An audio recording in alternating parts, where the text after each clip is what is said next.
දවසක් ආදරෙන් පිළිගන්නවා ඔයාලා හැමෝම Life with Delicious මගේ YouTube channel එකට. අද අපි හදන්න යන්නේ නාසිකරන් රයිස් එකක්. අපි බලමු මේක හදන්න මොනවද ඕනි කරන්නේ කියලා.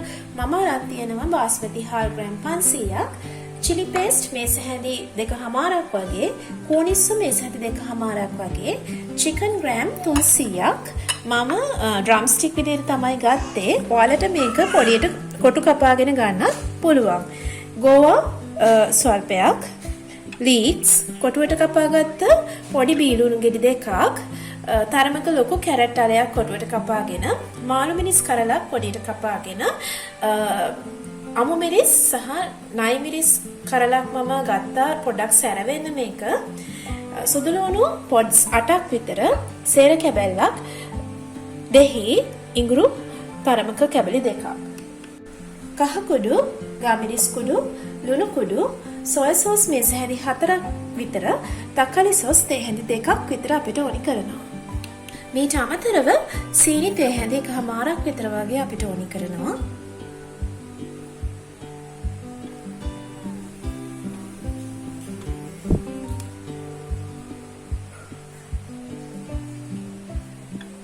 ටික මැරිනේට් කරගන්නයි සූදානම් වෙන්නේ. එකට කහ කුඩු තේ හැඳි කාලක්,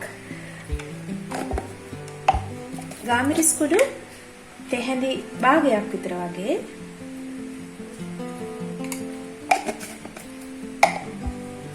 ලුණු කුඩු තේ හැඳි භාගයක් විතර වගේ,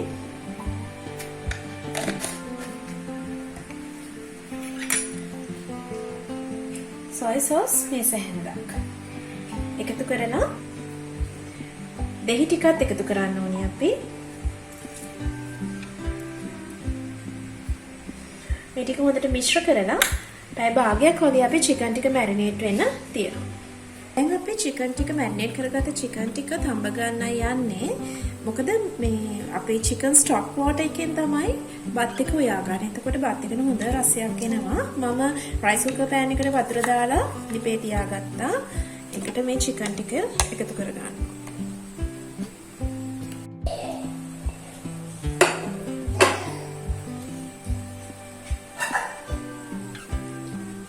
ඉඟුරු, සුදුලුණු සහ සේර මේ තුන හොඳින් කොටාගෙන පේස්ට් එකක් හදා ගන්න ඕනි.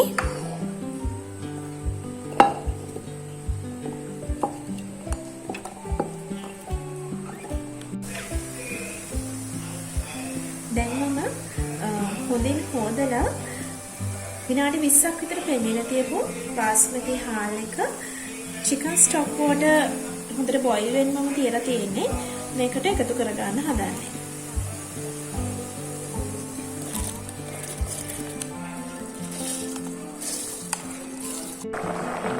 විනාඩි 20ක් විතර පොගවගත්ත හාල් අපි පාවිච්චි කරන නිසා හාල් මට්ටමට වඩා අපි ඇඟිලි පුරුකක් විතර ප්‍රමාණයක් වැඩිපුර වතුර තියලා මේක විනාඩි 10ක් විතර උයා ගන්න.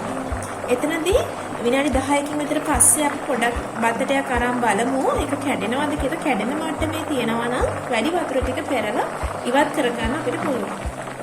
ඊපස්සේ බත් ඇටේ මෙන්න මේ වගේ කැඩෙන මට්ටමට තැම්බුනහම මේකේ තියෙන වැඩි වතුර ටික ඉවත් කරලා ඉතුරු වෙලා තියෙන තෙත ගතියෙන් අපි අඩු ගින්දරේ බත් එක උයා ගන්නවා.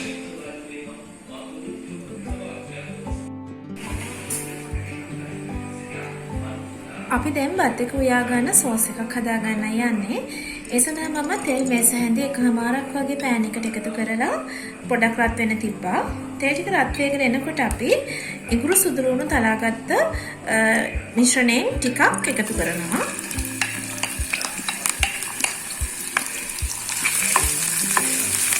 ඒකට බැදෙනකොට අපි ලුණු ටිකක් එකතු කරගන්නවා.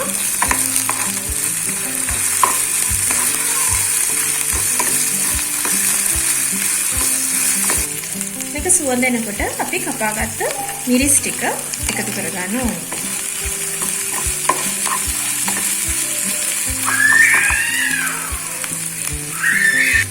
දැන් අපි මේකට chili paste මේස හැඳි 1කමාරක් සහ අපි ගත්ත කෝනිස්සු ටික එකතු කරගන්න.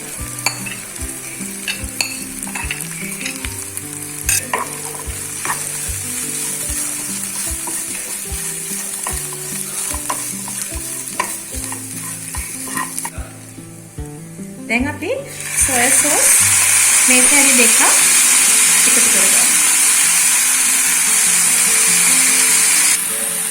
ඊළඟට ටොමැටෝ සෝස් තේ හැඳි දෙකක් අපි එකතු කරගමු.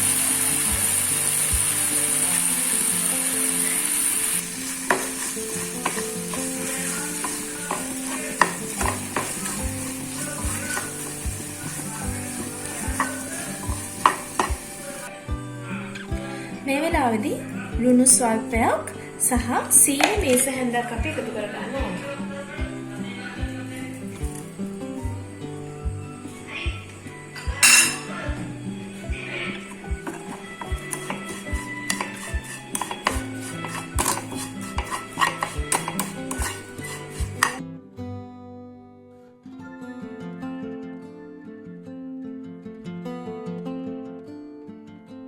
ටක් විතර කුක් කරගෙන අපි අලිප ඔෆ් කරලා චුට්ටක් නිවෙන්න ඇරලා ග්‍රයින්ඩ් කරලා පේස්ට් එකක් හදා ගන්න ඕනි. දැන් අපි බත් එක හදා ගන්න යන්නේ.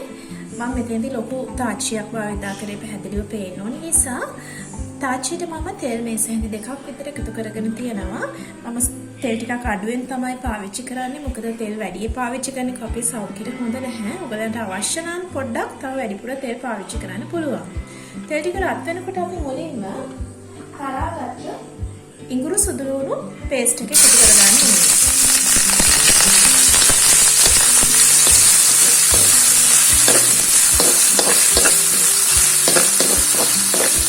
ටිකක් දැනෙනකොට කපාගත්ත කැරට්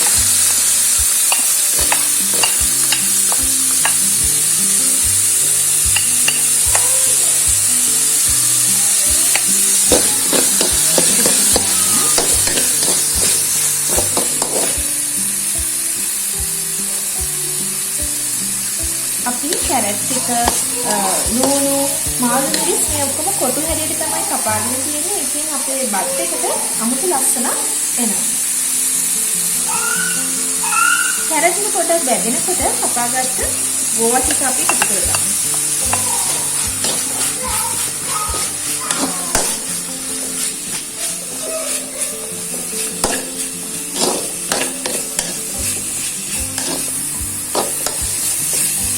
දැන් මාළු මිරිස් ටික එකතු කරගමු.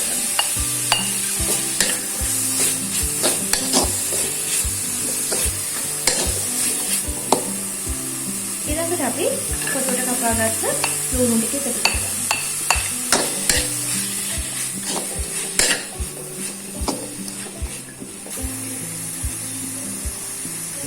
මේක ටිකක් බැදෙනකොට රස අනුව ලුණු එකතු කරගන්න පුළුවන්.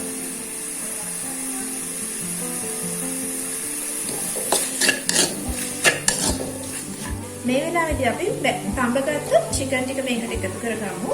චිකන් ටික හොඳට තැම්බිලා තියෙන නිසා වැඩි වෙලාවක් අපිට බැද ගන්න ඕනේ නැහැ. ඒ නිසා මේ වෙලාවේ එකතු කරගත්තම ඇති.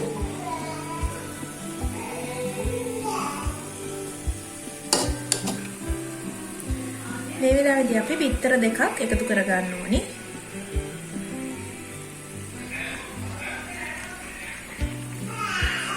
බිත්තර එකතු කරනකොට වෙන වෙනම තමයි අපි කඩලා එකතු කරන්නේ.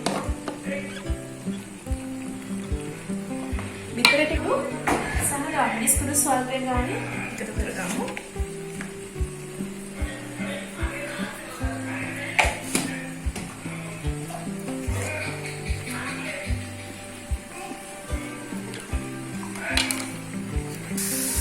දැන් අපි chili paste එක දාගමු.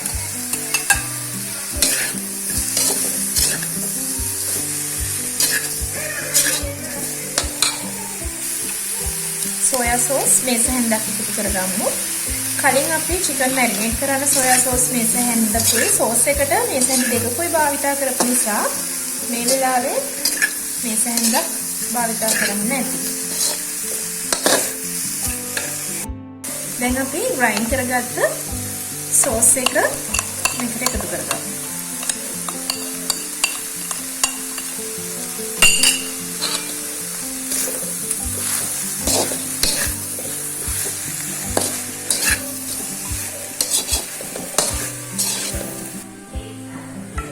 දැන් අපේ බත් එක ගානට ඉදලා තියෙනවා. ඔයගලන්ට පේනවා ඇති.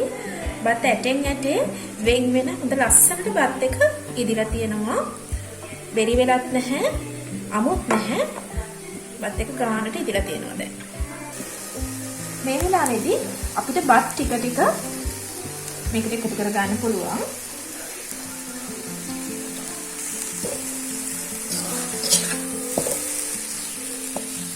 බත් එකතු කරනකොට දිපේ ගින්දර වැඩි කරලා තමයි අපි බත් එක එකතු කරගන්නේ.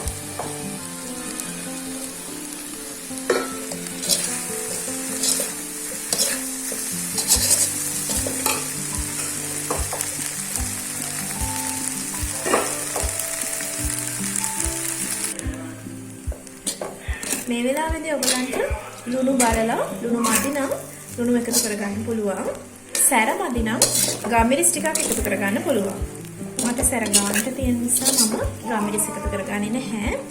දැන් අපි කපාගත්ත ලීක්ස් ටික මේකට එකතු කරගන්න.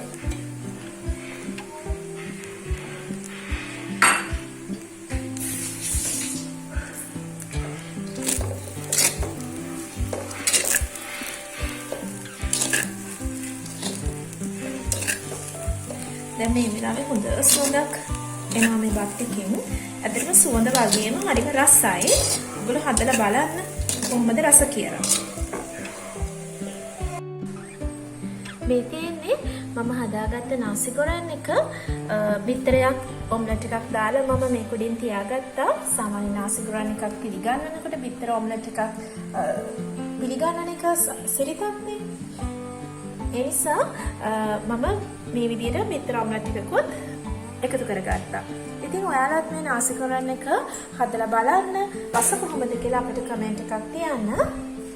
අපේ YouTube channel එක subscribe කරලා නැත්නම් subscribe කරන්න අමතක කරන්නත් එපා. ඒ වගේම bell icon එක click කරලා තියාගන්න.